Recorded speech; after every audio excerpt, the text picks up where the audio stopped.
Welcome to Stories of Hope. I'm Christine Hotchkiss. Each week I bring you stories that will inspire you, change you, and educate you.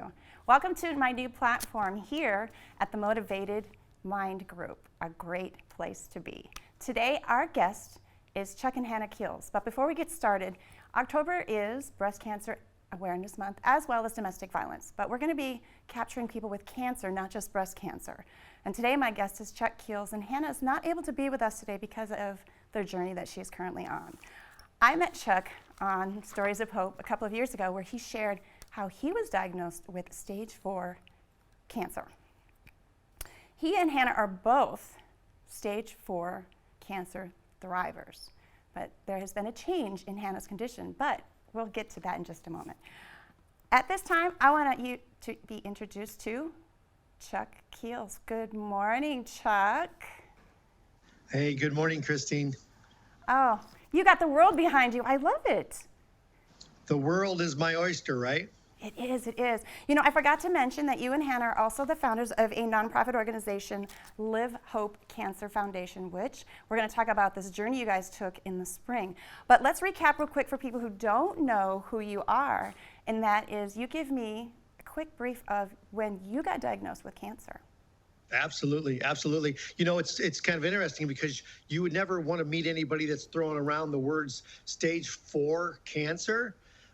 But that's exactly what me and my wife deal with every single day. And I was diagnosed with stage 4 prostate cancer in 2015 and was told that I had maybe 3 months to live. The scans showed that the cancer had spread into my bones, into my lymph nodes. And at that point, most people would think it's a dead end, right? Absolutely. Well, I don't know if I believed in miracles before my journey. I definitely believe in miracles now, but I suffered a spinal collapse, was rushed to a hospital, had emergency surgery, and in the recovery room, actually, the room got cold, and I look over, and somebody's standing there, and I'm thinking it's a doctor, it's a nurse, it's a janitor, and pretty soon he reaches out and touches my shoulder, and I'm thinking, what is going on here? And in my head, it says, you're in the presence of Jesus, but when I look up, he's completely gone. He's gone. He was there for 3 or 4 seconds. And with this thing happened in my life, changed my entire life, because that day, the pain from stage 4 cancer and being on liquid morphine that morning, the pain stopped. Wow. I was walking the hospital floor that night, and I was like, what just happened to me? And so basically, when I realized that I went through a miraculous healing, I figured I'm supposed to help cancer people. So I start anytime the phone rang, if it was a cancer, somebody asking about cancer, if it was a foundation that said, we have something going on, would you help us? Absolutely. I was the first guy to show up. And through the cancer coaching, I was introduced to a young lady who has stage 4 breast cancer. And our conversations about cancer and life and being single parents and faith, we fell in love and we got married. And that's the Hannah that we keep talking about, who actually is going through stage 4 active breast cancer right now. And it's been an absolute roller coaster with cancer showing up and then going away and then showing up somewhere else. And so that's the reason why she's not sitting next to me right now. And that is perfectly understood. So anyone that is listening to this or seeing this, whatever platform that they are tuning in on, can relate to. And it's that Me Too factor. And when we say Me Too, there's some Me Toos we go, I don't want to be that Me Too. But this one actually has a great one. So with the information you provided us about Hannah, we're going to actually talk about you being the caregiver and the journey that you're on with Hannah and her journey. But I want to start with, I watched you guys this spring, was it, that you guys were in a motorhome and did a tour of the United States? Yeah, tell us basically. What the mission, go ahead and tell us the mission Yes. as to why that was. So the mission was to ride a bicycle from San Diego to St. Augustine, Florida. And the mission was to bring awareness to our foundation that offers free cancer coaching, and also to inspire people to get up and live through the toughest things in their life. And so on March 28th, we launched out of San Diego on me on a bicycle, my wife and my dog in an RV safety vehicle close behind me. And we averaged about 50 miles a day for 75 days, 2.5 months. and we completed the ride on June 10th in St. Augustine, Florida, with a frenzy of friends and news media and people swarming around us. And I was like, what is going on here? This is amazing and so emotional, because what we just went through together, with that idea in our mind that we are going to finish this, we are going to complete this event. Now let's let everyone know that there were some things that took place that weren't as smooth sailing as you just made it sound. Were you and both Hannah on these bikes in the beginning of this tour? No, Hannah, with her stage 4 breast cancer, she had her role as supporting me and keeping me safe. We had a walkie-talkie in our ear so we could chat. She was in the RV right behind me. And so the entire event was me riding, and we did have quite a few riders across the country that rode with me for one day. So her role, what I realized is once we started, was just as important as me getting on that bike every day and physically and mentally pushing through that. And she was your buffer being in the big old motorhome, so that's even better to protect you. Absolutely. So this was a personal journey, or was this to share with everyone across the United States that you got to meet and learn about their journeys as well? Well, that's interesting, because it started out as a personal journey. At 57 years old and going through stage 4 prostate cancer, I was curious as if, could I even do this? And so that, probably in the first 2 weeks, I realized physically I can do this. I'm getting stronger. I thought that was the journey, but the journey actually was the unbelievable number of people we met coming across the United States, got to hear their story, got to tell them our story, got to hug people, cry with people. Hannah lost her hair through cancer treatment, and I shaved mine to support her. And women can relate to that. So they would come up to us and they would say, "Are you dealing with cancer?" And she'd say, "Yes, I am." And they would say, "So am I." And it was just unbelievable icebreaker. And so, yeah, for 2.5 months, we got to share our story and hug people and cry with people and laugh with people and pray with people that we'd never met before. So it turned into an absolutely incredible journey. Another one of those Me Too's, right? Yeah, absolutely. So I want to touch upon something, because you mentioned, and we, male, female, are very vain. Would you agree? We got to look a certain way. Yeah, cancer has a way to kind of taking that away. And that's what I was actually going to go to, is you talked a bit about how we can do the Me Too factor, and you mentioned that you had shaved your hair because Hannah had lost hers. And the one thing that, well, several things as women we are vain about is our hair, and our breasts and our body and the way that it looks. And if it's not a certain way that society accepts it, then we don't feel worthy. But that's not anywhere nearest to the truth. That's a personal thing. So I know you personally, and I know Hannah personally, are incredible people, and I think it's great that you're doing this journey with her. Not because you're just her spouse, because that's what you chose to do. You talked about in the beginning, had a common factor, and then it got changed up, and you still stuck by her, no matter what she looked like. Yeah, and that's the amazing thing about love. If it's your spouse, your coworker, your mom, your dad, love comes in so many different forms. And when a cancer journey or something that's traumatic happens in your life, basically that love is what pulls you together. And when Hannah lost her hair through her treatment, the first thought was, society, going out into society and being who I am, and not them labeling me because of a bald head. So in our Cancer Foundation, we coach every day to get up and live.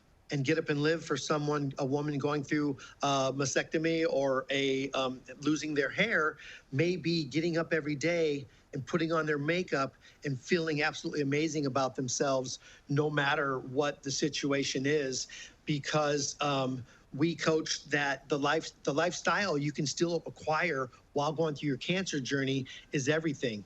And the reason why we say that is because most people hear the word cancer and they shut down.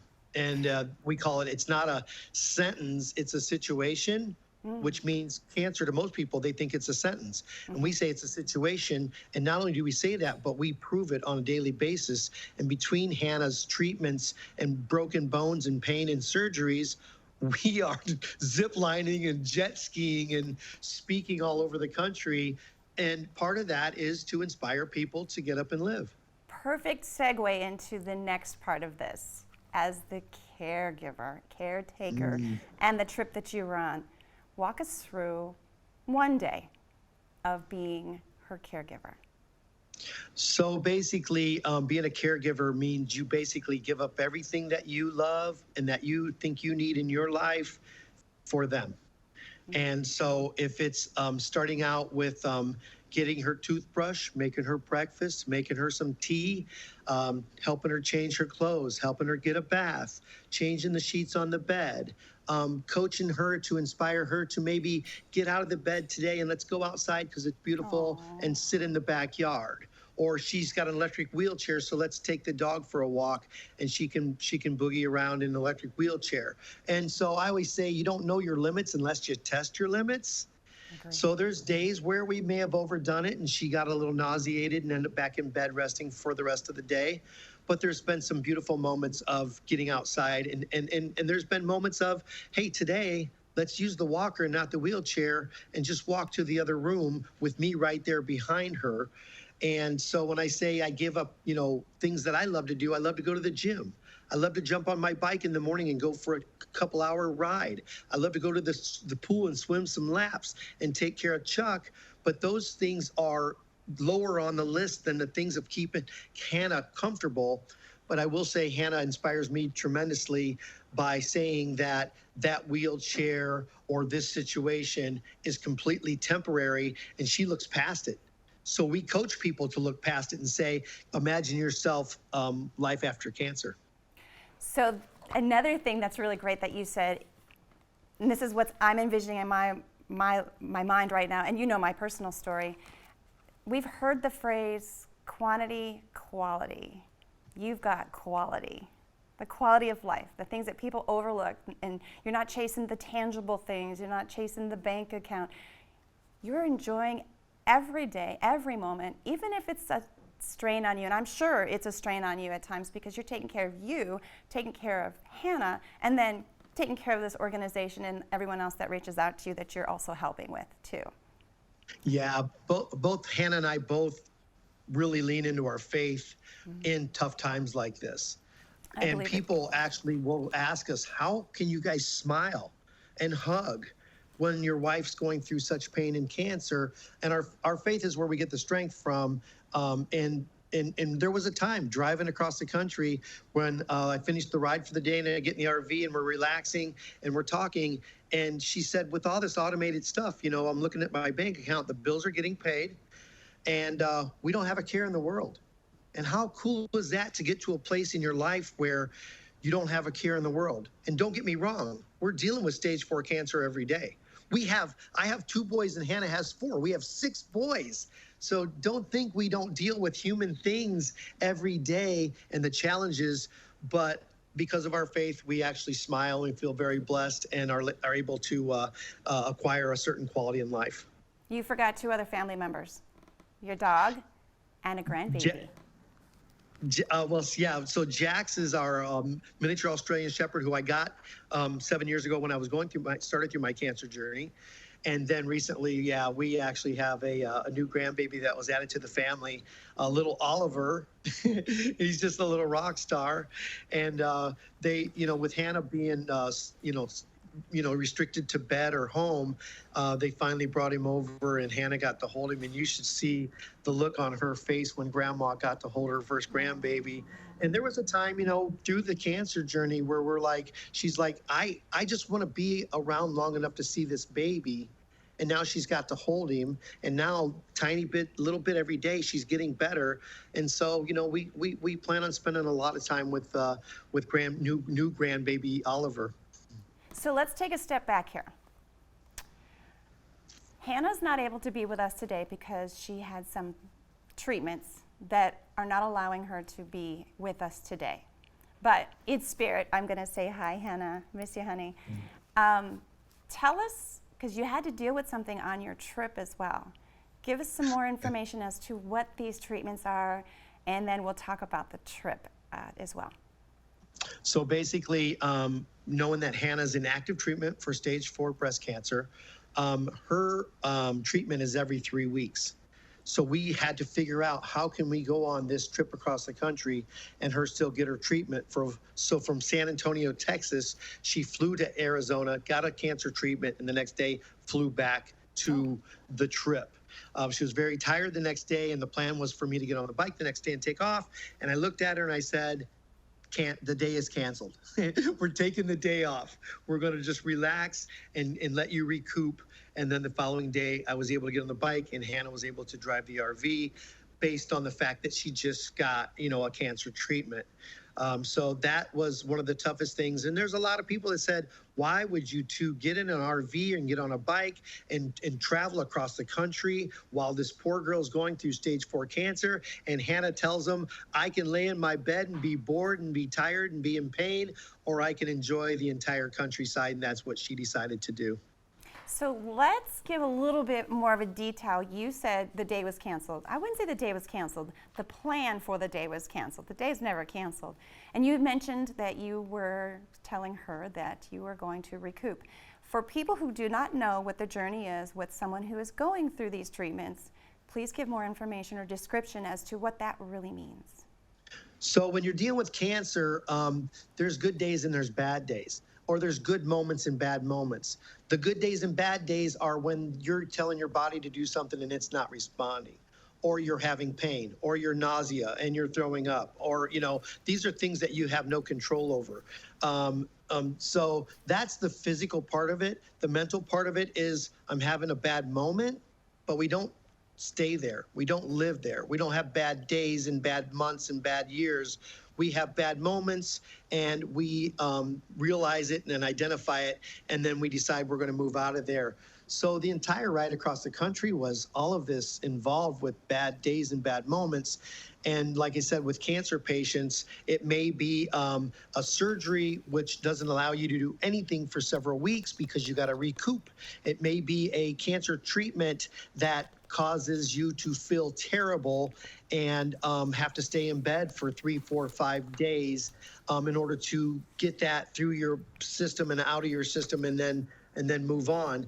The good and the bad about a chemo treatment is chemo is a very powerful product they put in your body that in most situations we pray that it kills cancer, but it also goes in there and starts killing other things that it's not supposed to kill, dealing with your immune system and things like that as well. So, knowing these things, identifying these things, and with Living Hope Cancer Foundation, we are able to coach and share these things to cancer patients all over the world who they sit there and they say, what do you do now with this? Mm-hmm. And they're introduced to us, or they find us through a Google search, and we are able to wrap our arms around them, and they're like, I didn't know a place like this existed, and it didn't pretty much before we decided we're going to become this place.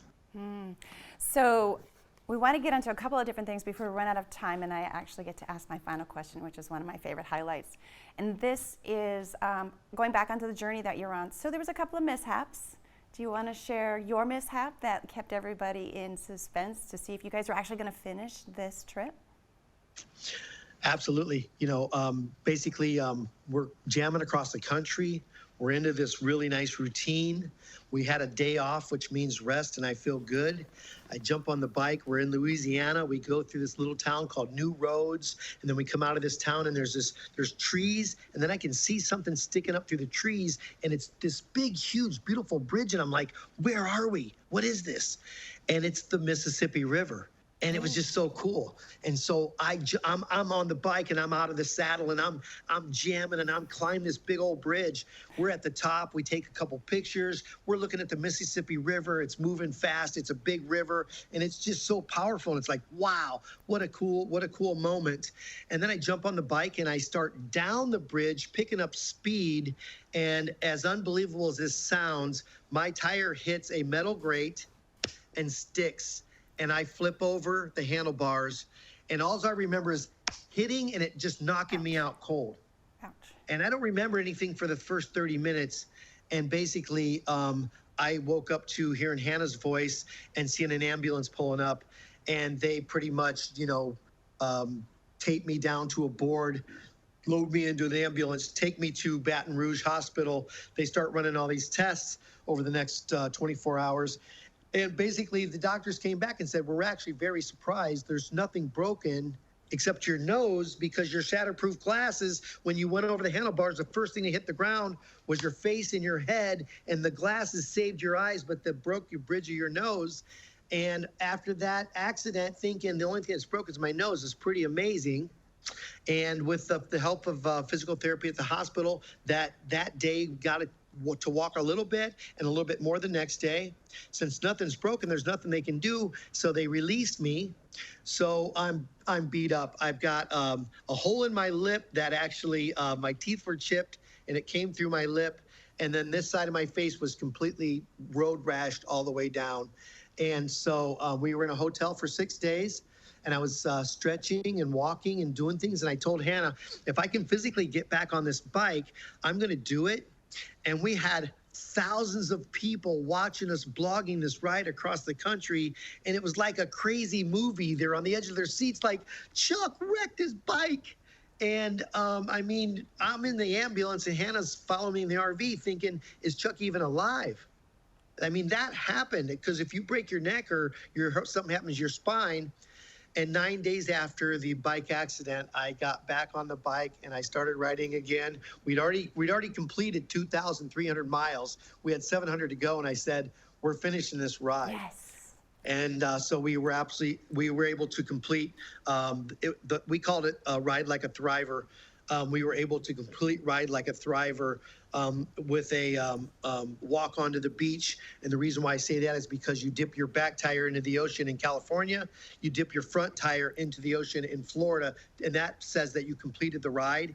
And we were surrounded by friends and people we didn't even know that followed us on social media. And 4 different news media were swarming around us for cameras, and I was looking at Hannah like, what is going on here? This is amazing. Right. It's very, very emotional. Yes. Well, you didn't get a broken ego or busted ego, and you didn't get a broken spirit. How's that? That what more can you ask for? Right. So you guys came back. Now we're going to run out of time here. So I don't remember if there was something that actually happened where Hannah actually had to come back again for something, or you guys came back and then. She was planning on coming back at the end of the ride for another treatment, and the night the ride ended, she started having a migraine and she started having pressure in her head. And she said, I can't fly back for the treatment. Ended in a hospital in Orlando, Florida, where they start running scans and tests. Ended up being there for 8 days. And they did find cancer spread in her sacrum. They found some tumors in her brain. We ended up flying her back to Phoenix so she could start through her treatment. And she actually had to go through 2 weeks of brain radiation. So this beautiful girl has absolutely been through a little bit of everything on this cancer journey. A warrior. Oh my gosh, she's amazing.